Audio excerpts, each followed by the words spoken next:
Okay, we are starting on Mem Daled Amud Beis. Oh, I don't know what I'm going to do after the shirt tonight. I got to send something to someone. We're starting Mem Daled Amud Beis. We are 18 lines from the bottom. We are starting with Kol Katan Maktin. See, there's a Rashi there that says Unka. It's 2 lines above that. We good?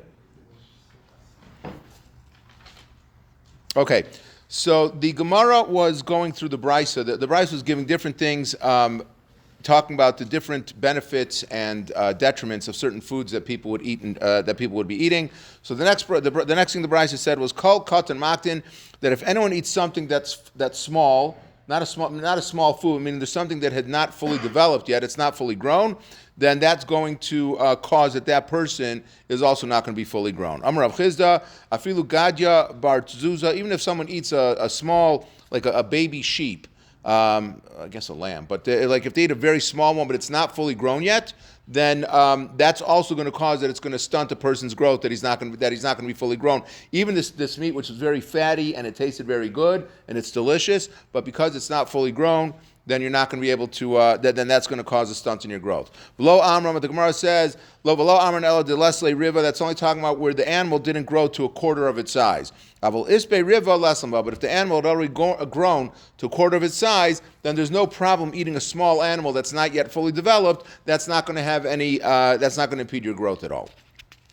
The next thing the Brisa said was Kol nefesh meishim nefesh, that anything that someone that eats something of life, anything that eats something that has life in it, that's going to revitalize him also. Amar Papa, what's this talking about? Afilu gildane devei gili, even these small little fish that you find in a swamp. You know, sometimes you look down by the ocean. By the reeds, they have these little fish that are darting back and forth. They're very, very small. So even if you eat these very, very little small fish, but because they're fully grown and because they're life, because they have so much, they have life in them, then that's going to be very healthy for you. The next part of the Brisa was Kol Karlo Nefesh Meishav Es HaNefesh. Said anyone who eats something that's close to the nefesh, then, and the Gemara is going to explain what that is, then that's also it revitalizes you. Amar Rav Acha bar Yaakov, what's that referring to? Unka, that's talking about the place where the meat that's coming from the throat, because that's the place where the shechita would take place. So therefore, if you eat from that place, that's where the most blood is found, and that's considered to have the most nefesh in it, and it's going to be healthy for you. Amalei Rava l'shamya, and to back this up, the Gemara says over that Rava said to his shamish, when you're bringing me a piece of meat, or when you're coming back from the store and you're bringing me a piece of meat, you should make sure to go to the trouble to bring me a piece of meat from the place where they did the baruch, the place where they made the bracha, because when you shecht an animal, there's a bracha that's made. So he says, I want to get the meat that's from that part of the throat, because that was the healthiest part of the meat, and that's where he wanted his shamish to get it from. The next part of the Brisa said, Karav l'mazon utradin l'rfu, that cabbage is good for mazon, for sustaining you, and beets are good for healing you. So Gemara says, Karav l'mazon in l'rfu lo, are you going to say that cabbage is only good for sustaining you, but it's not going to be good, it's not something that you should be using for refuah, for healing you? But Tanya, but we learned in a different Brisa, there's 6 things that if a sick person eats from them, then it's going to cure him from, it's going to be beneficial to him.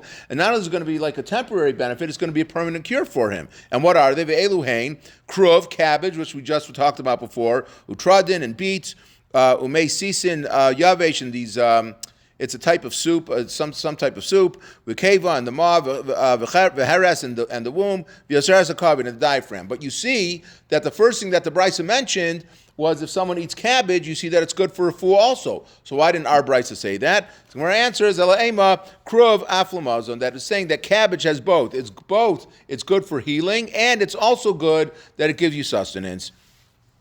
The next part of the Brisa said, "Olo lebayis shehalefes overes b'socho." That woe is to the bayis, to the house, but it's referring to a person's stomach that eats these turnips. So the Gemara asks, "Aini, are you going to say that turnips are not good for you?" Rava said to Shamish, "Ki chazis lepissa b'shuka." When you see turnips in the market in the marketplace, lo temali b'mai karachta rifta. Don't ask me what are you going to be eating with your bread. Meaning, if you see turnips, buy turnips for me because that's what I'm eating with my meal. That's my go-to. So why? So we said that turnips are bad for you, and you see that he told the shamash to make sure to buy it for me when you're in the marketplace. So my answer is, I'm gonna buy it. Depends. Mibli basar v'rava amra mibli yain. It depends. Abai says that it's talking about if you would eat turnips plain and you don't eat meat with it, then turnips are bad for you. But if you're eating meat and then you're eating turnips, that's not a problem. And Rava says it's talking about that if you would have turnips by themselves, they're bad for you, as if you didn't have wine. Again, a lot of the Gemara has always come back to drinking wine, that it's beneficial for you. But I mean, again, in those days, wine had a different. I guess wine was the Dr. Pepper of those days. That's you know. But they drank wine. So he says. So Rava says that if you don't have wine, then that's when the turnips are going to be bad for you. And similarly, another brisa said the same thing, and it just added one more thing. Itmar Rav Amar mi. So Rav said that it's talking about that turnips are bad for you when they're eaten without meat or cooked without meat. Ushmuel Amar mibli eitzim. It's talking about when they're eaten without wood, meaning that you didn't cook them very thoroughly. Then it's going to be bad for you. Rabbi Yochanan Amar mibli yayin. Like we also said that if you don't have wine, so this one added in that it's supposed to be cooked very well. It's supposed to be that it's supposed to be cooked well. And in addition, the other Tanaim hold either that you have it with meat or that you're having with wine. So turnips by themselves are not good, but if you have them with these other dishes, then it's going to be fine.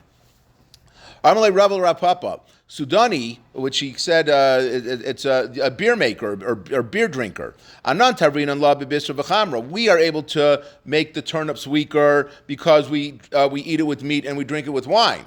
But asin delo nafesh l'chuchamra b'may tavrichule. But you who are drinking beer, you're a big beer drinker, but you're not drinking wine. So what are you what are you weakening the turnip with? So Gemara says he said to Mamrele B'tzivi, he's doing it with wood, meaning that again that they would cook it very thoroughly. If the turnip is cooked very thoroughly, then they are not going to have a detrimental effect on you. Kihad devisu de Rapapa, that we see that the wife of Rapapa, basa devashla la tavra la betamran ufe par saisa, that she would after she would cook the turnip, she would then weaken it with 80 pieces of wood, meaning she would keep throwing wood into the fire to keep the cooking process go continuously. So you see that she would cook it very thoroughly in order to make it so that it would not be damaging to him if he would eat it. Taner Rabbanan.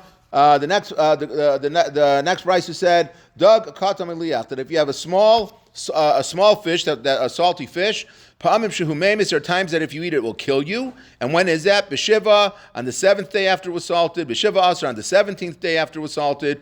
Uvesrim b'shiva, and on the 27th day after it was salted. And again, I don't know if that's some sort of Kabbalah, that there was a problem with it on those days, to eat it after days that it was salted, or maybe there was just something in the poison of the fish or something like that. and so those specific days, if you would eat it on those specific, 6 was fine, 7 would kill you, 8 was fine. I don't know specifically what it's referring to, but apparently, if you would eat it on these 3 particular days after it had been salted, then it can kill you.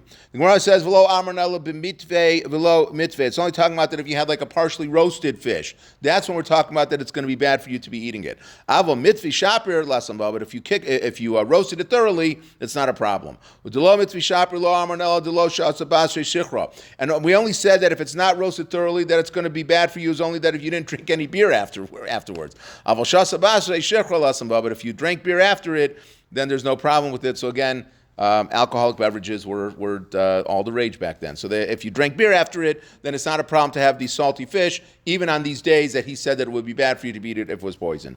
Okay, and the last Gemara says, before we're going to finish the parak, the last part of the Mishnah said, if someone drinks water because he's thirsty, so he said that you make a shahakal niyabidvaro.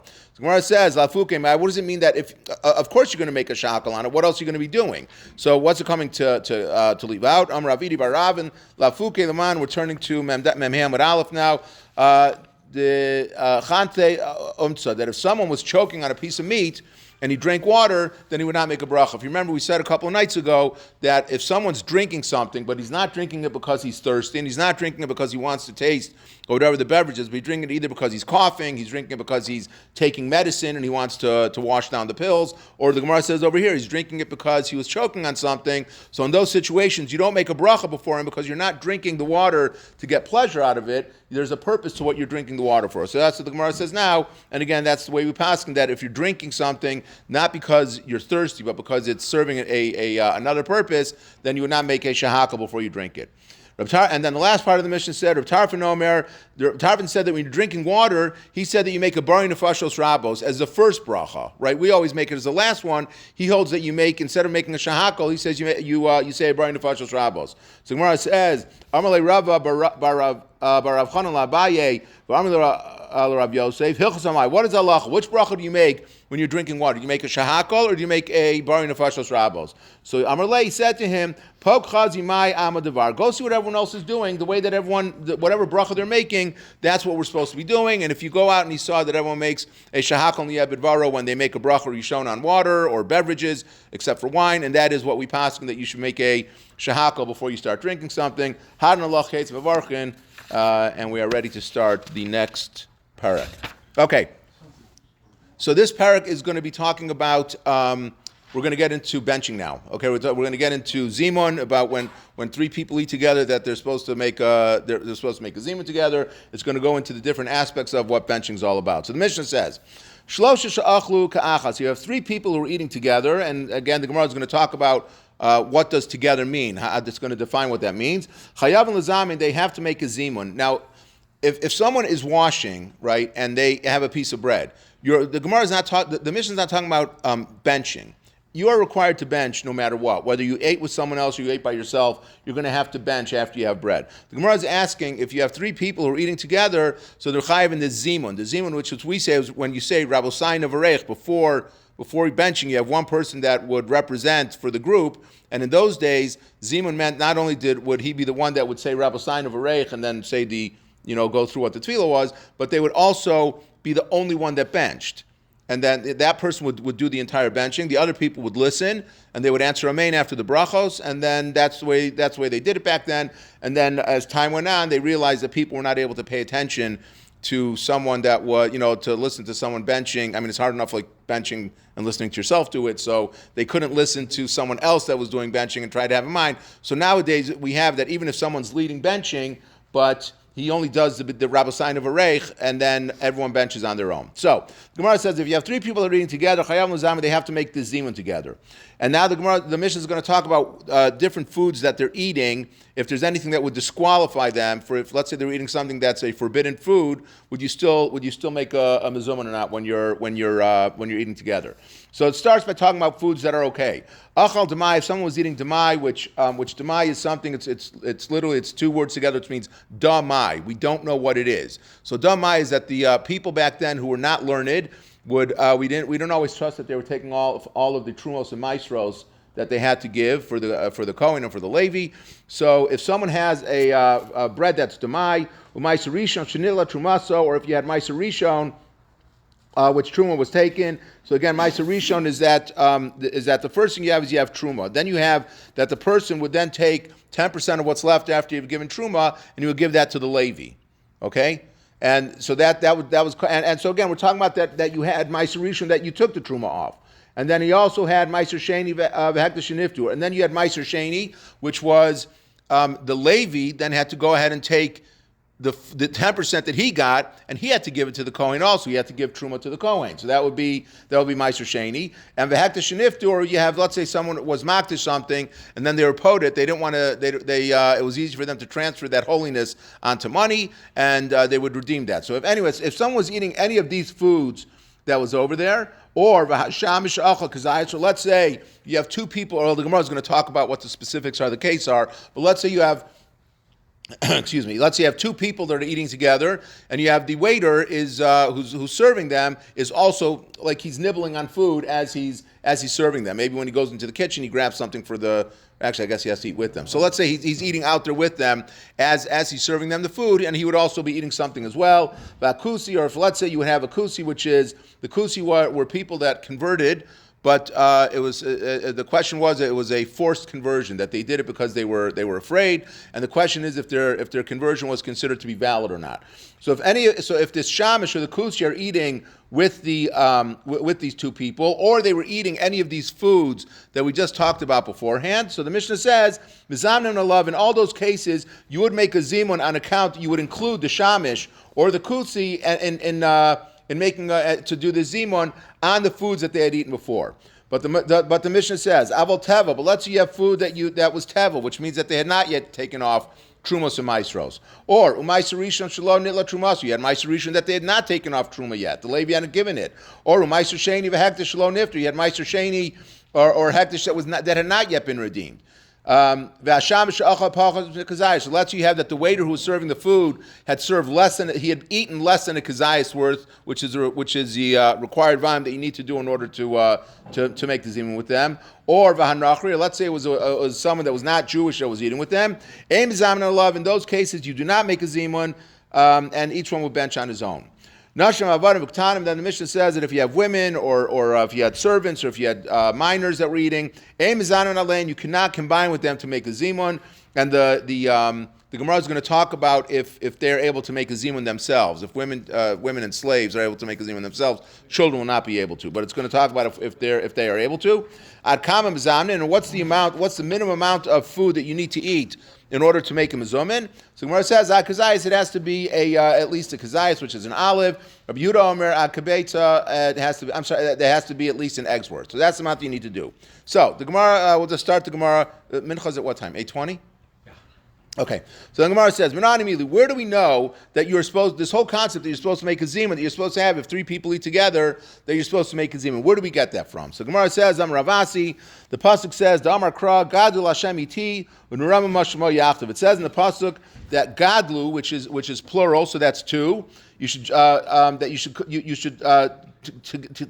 say with me, et, which is one. And we should praise Hashem. So together, you see that's three. So you see that when you have three people eating together, you're supposed to make a zimun before benching.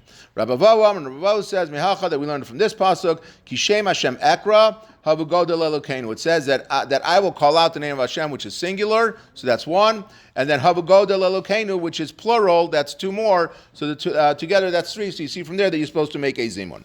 Gemara says Rav Chanan Barava Minayin Laona Amen. Which this right now, this Gemara is just like it's a sidetrack, it's a tangent. It has nothing to do with benching, but the Gemara just mentions it because it's going to say the pasuk that we said before. I know that if someone's answering amen to a bracha, he should not be louder than the person who was making the bracha.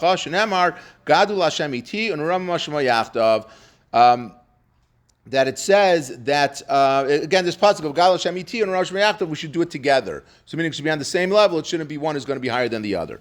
Rav Shimon ben Pazi, Minayin She'ein HaMetargim Rashi La'Agbiya Kol of Yosem and Hakorei. How do we know that the Metorgimon, the translator, is not supposed to be louder than the person that was actually doing the Kriya? And in those days, the way that they used to do it was that they would have someone would lay in the pasuk, and then someone else would translate it into Aramaic. So and I heard that they still have, if you go to a Taimani shul right now, they still lane that way. They have like someone lanes the pasuk and then someone else translates it, whatever. But anyway, so let's just finish up. So how do you know that the person who's translating is not supposed to be louder than the person who's reading the pasuk?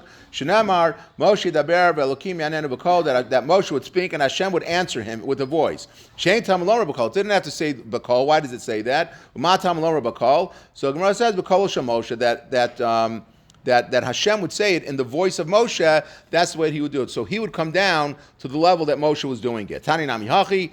A person should not raise his voice more than the person who was reading it. And